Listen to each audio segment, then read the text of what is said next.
Hi everyone, welcome to my channel. I'm Doris. I'm here to share with you about my stock account. Today my stock account has made a gain to $73,103.49.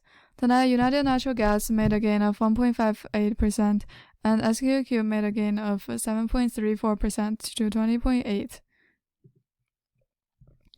Today the industries generally closed lower. Dow Jones Industrial Average closed down 0.32%. Nasdaq Composite closed down 2.43%, and S&P 500 closed down 1.43%. Today, the internet content and information industry closed with a loss of 8.32% due to Google's financial report update. Some other industries report by this bad news are semiconductors and internet and software, which has made a loss of around 4%. The S&P 500 fell below the 4,200 mark, giving the Nasdaq its biggest one-day drop since February. The recovery in the 10-year Treasury yield weighed on the index. Google share fell nearly 10% to dragging the Nasdaq lower.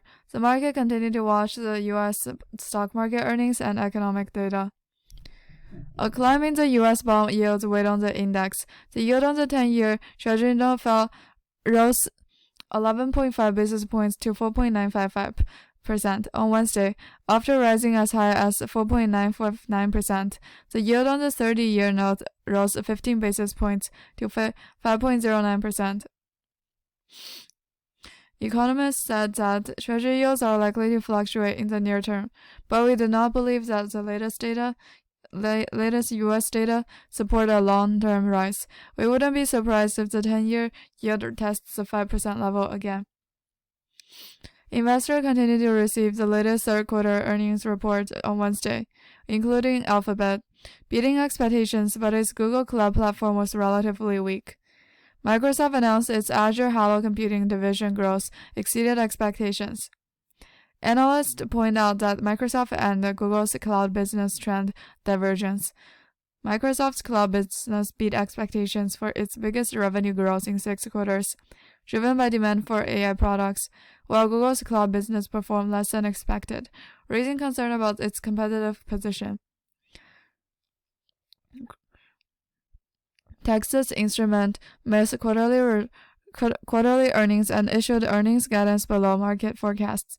So far, 25% of the S&P 500 companies have reported results, with the 81.4% beating analyst expectations, higher than average since 1994.